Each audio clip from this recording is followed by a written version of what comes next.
Imaginez une seconde, et si une intelligence artificielle pouvait avoir un monde intérieur? Une sorte de modèle mental, un peu comme nous.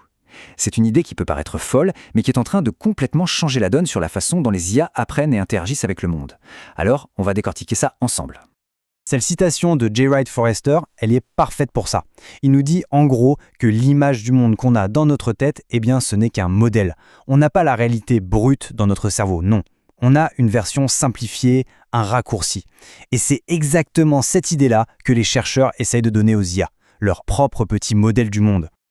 Bon, alors pourquoi c'est si important? Eh bien le gros problème pour beaucoup d'IA, c'est que pour apprendre, c'est lent. C'est vraiment pas efficace. Imaginez un peu, c'est comme si on vous lâchait dans une ville immense sans carte et que vous deviez tester chaque rue une par une pour trouver votre chemin. Ça prendrait une éternité. Et cette lenteur, elle vient d'un truc bien connu qu'on appelle le problème de l'attribution du crédit. Pensez-y, un agent fait, disons, 100 actions, et seulement à la fin, il reçoit une récompense. Comment est-il censé savoir laquelle de ces 100 actions était la bonne? C'est quasi impossible. Et c'est ça qui rend l'apprentissage si long et qui demande des montagnes de données, surtout quand les récompenses se font rares. Et c'est là qu'arrive la question qui change tout. Et si, au lieu de galérer dans le monde réel, l'agent pouvait s'entraîner à l'intérieur, dans sa propre simulation, dans son propre rêve en quelque sorte? Eh bien c'est exactement ça, la promesse des World Models. Alors, concrètement, comment ça marche, un World Model? En fait, c'est assez simple à comprendre. Un modèle du monde, c'est en gros une simulation de l'environnement que l'IA apprend toute seule. C'est, si on veut, son imagination. Alors attention, le modèle n'apprend pas le monde pixel par pixel, ce serait beaucoup trop lourd. Non, il apprend une version compressée. Un résumé des règles du jeu en quelque sorte. Et une fois qu'il a ça, il peut se jouer des scénarios, imaginer le futur dans cet espace simplifié. Et ça, c'est beaucoup plus rapide que de le faire dans la réalité. Pour que ça fonctionne, il y a 3 grandes briques. D'abord, la vision. Ce module, il regarde le monde, une image par exemple, et il en fait un résumé, un concept abstrait qu'on appelle un vecteur Z. Ensuite, il y a la mémoire. Son boulot, c'est de prédire comment ce Z va changer dans le futur. Et enfin, le contrôleur. Lui, il est tout petit, tout simple, et il apprend à agir. Mais pas dans le monde réel. Non, il apprend à agir dans ce monde d'imaginaire, ce monde de concept. Et c'est ça, le cœur du réacteur. Au lieu d'essayer de prédire la prochaine image complète, ce qui est hyper complexe, le modèle prédit juste comment la représentation abstraite va changer. Et ça, c'est infiniment plus simple. C'est vraiment cette compression, cette abstraction qui est la clé de l'efficacité. Et c'est là que ça devient vraiment fou.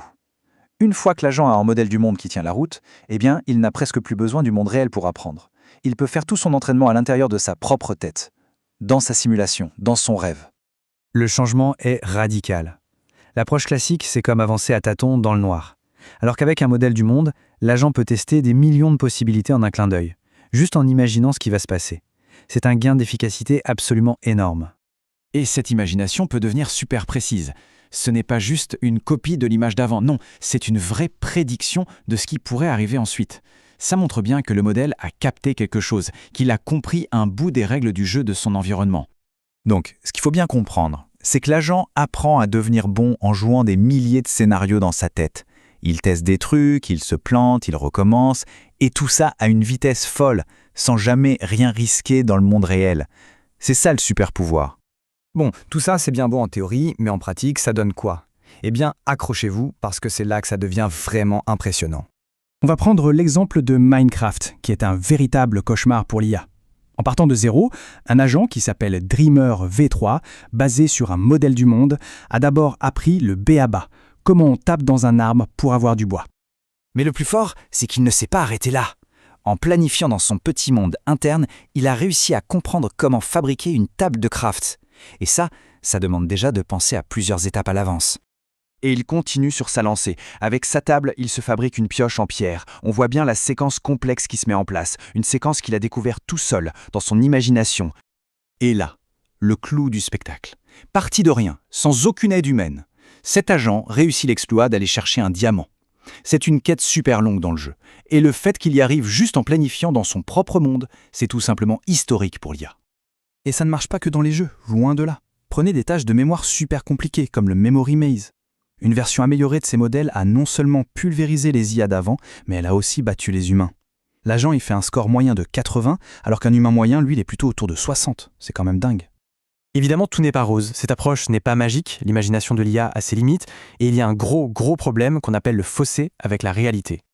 Les défis sont bien réels. Par exemple, une toute petite erreur de prédiction au début, elle peut grandir, et au bout d'un moment, le rêve de l'IA n'a plus rien à voir avec la réalité. Ou alors une stratégie géniale dans la simulation se casse complètement la figure dans le monde réel parce que la physique est juste un poil différente. Pire encore, l'agent peut trouver des bugs dans son modèle pour tricher et avoir des récompenses. Des trucs qui, bien sûr, ne marchent pas du tout dans la vraie vie. Et ce n'est pas juste théorique, regardez ces chiffres. Un agent entraîné dans une simulation parfaite fait un score de presque 12 000. Super. Maintenant, on change un tout petit truc. On augmente la gravité de 10%, juste 10%. Son score chute de 1000 points. Et si on double la gravité, il s'effondre complètement, à moins de 1700. On voit bien que la stratégie qu'il a apprise dans son rêve est devenue totalement inutile. Mais bon, malgré ces obstacles, le chemin semble tout tracé. L'avenir des IA vraiment autonomes, ça passera très probablement par une forme ou une autre d'imagination. S'il y a une chose à retenir, c'est ça.